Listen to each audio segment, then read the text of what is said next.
Graça e paz a todos, eu sou o presbítero Luiz Biazon e mais uma vez estou aqui para juntos meditarmos na palavra do Senhor.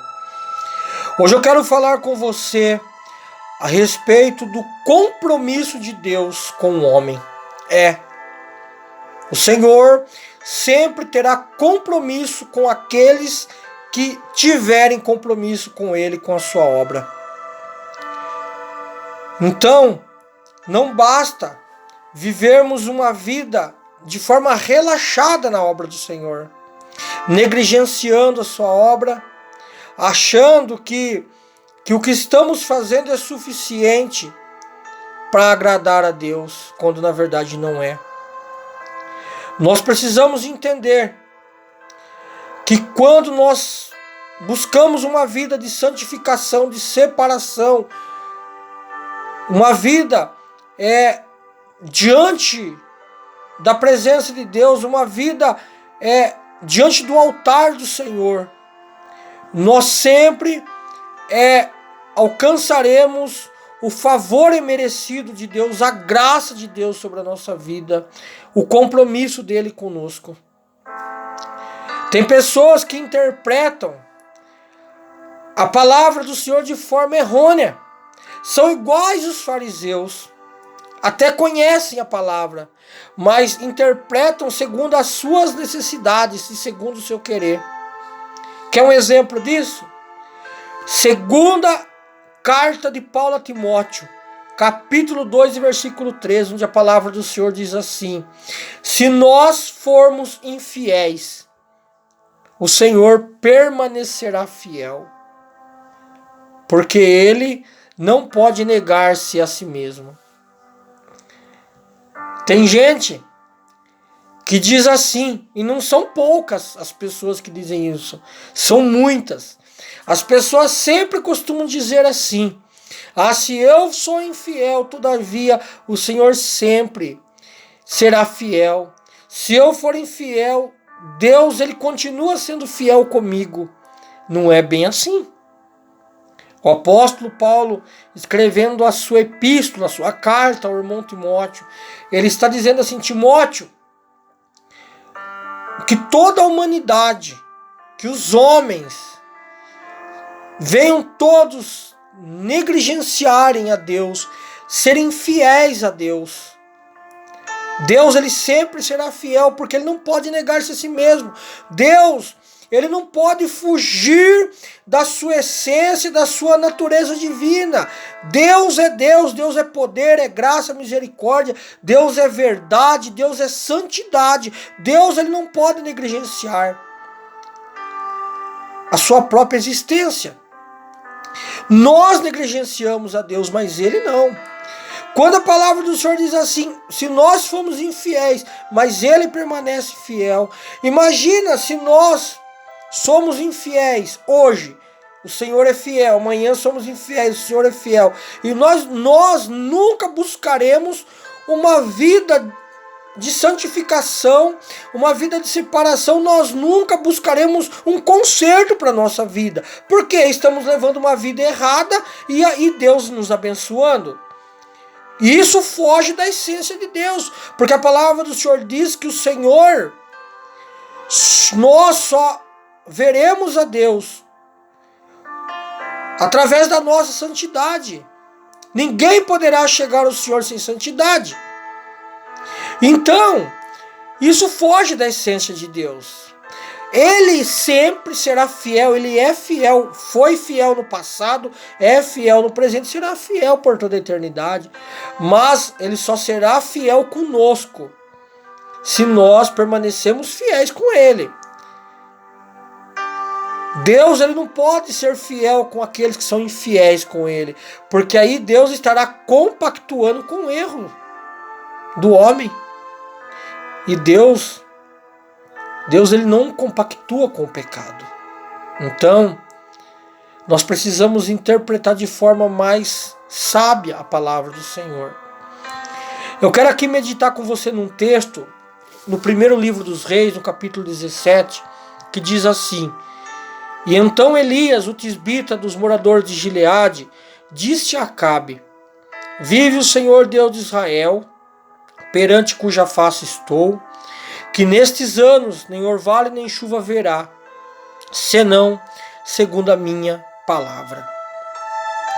O versículo 1 do capítulo 17 de 1 Reis, aqui nós já encontramos um personagem ousado, corajoso, chamado Elias. Primeiro, após Elias aqui profetizar que não haveria nem chuva nem orvalho durante aqueles anos, aqui na verdade são 3 anos e meio, não caiu chuva e nem orvalho do céu sobre Israel. Mas o que nos chama a atenção é que primeiro Elias diz assim: perante cuja face estou. Elias está dizendo que ele está diante da face de Deus. Isso para um homem. Isso é o homem ele ter consciência plena da intimidade que ele tem com Deus. O homem dizer que ele está diante da face de Deus quando ele profetiza. Isso dá a ele uma responsabilidade tão grande diante da profecia. E Deus, quando Deus ouviu Elias profetizando e dizendo isso, certamente Deus ele atestou, ele assinou embaixo. E o final do versículo diz assim: nem orvalho nem chuva haverá segundo a minha palavra. Por que Elias disse isso? Aqui Elias não disse segundo a palavra do Senhor, segundo a minha palavra, porque somente voltaria a chover e a cair orvalho a partir do momento em que Elias clamasse a Deus. A partir do momento que Elias dobrasse os seus joelhos e buscasse a face de Deus, a chuva voltaria a descer do céu e o orvalho cair sobre as plantas. Que ousadia, que coragem de um homem diante de Deus. E nós vamos ver que na continuidade do texto, Deus chama Elias e diz: Elias, agora você pega e você vai para o Oriente, desce até o rio Querite, permanece ali, que eu vou cuidar de você, eu vou te alimentar. Elias nem perguntou a Deus como seria, Elias confiava tanto em Deus. Aqui o relacionamento de Elias era um relacionamento tão estrito, é um relacionamento assim, tão íntimo, que Elias nem se preocupou como Deus iria alimentá-lo. Eu imagino o susto que Elias levou a primeira vez que o corvo pousou ali, um trazendo carne e depois na seguida o outro trazendo pão. E isso era 2 vezes ao dia. Deus, ele proporcionou a Elias 2 refeições diárias. E se Elias soubesse se alimentar, Elias poderia fazer até 4 refeições, porque vinha carne e pão de manhã e carne e pão à tarde. Mas passados os dias, a água do rio secou, porque já não estava chovendo mais, a nascente do rio secou e não tinha água para Elias poder ali se prover dela. Aí Deus chama Elias e fala: Elias, agora você vai para Sarepta. Vai na casa de uma viúva que mora lá em Sarepta, que eu vou usar aquela viúva para te alimentar. Eu imagino que quando Elias saiu dali, Elias imaginou assim: vou para a casa de uma mulher, uma viúva, que certamente é rica. É uma mulher abastada de bens financeiros. Uma mulher que deve estar com a sua despensa abarrotada, os celeiros cheios, as cisternas cheias de água. E quando Elias chega em Sarepta, a primeira visão que Elias teve foi de uma mulher recolhendo gravetos e lenha para levar, para acender o fogo e para poder pegar o único punhado de farinha que ela tinha, o resto de azeite que havia na botija, aonde ela ia ali preparar um alimento para ela e o filho dela. E certamente depois iriam morrer de fome. Mas quando Elias chega ali, primeiro Elias ele já diz a ela, a partir do versículo de número 10, a parte final do versículo 10. Traze-me, peço-te, numa vasilha um pouco de água para que eu possa beber. Versículo 11. E indo ela buscar, ele a chamou novamente e disse, traz-me agora também um pedaço de pão para que eu possa me alimentar. Aquela mulher, porém, disse, vive o Senhor teu Deus. Olha só, aquela mulher, ali ela já reconheceu que havia algo diferente em Elias. Por quê? Ela disse assim, vive o Senhor teu Deus. Ela se dirigiu a Deus como Deus de Elias. E ela disse assim, que nem um bolo eu tenho, senão um punhadinho de farinha numa panela e um resto de azeite numa botija.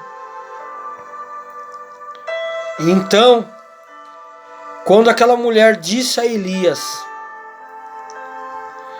segundo teu Deus, naquele momento, Elias entendeu que Deus não havia levado ele ali para que aquela viúva o alimentasse.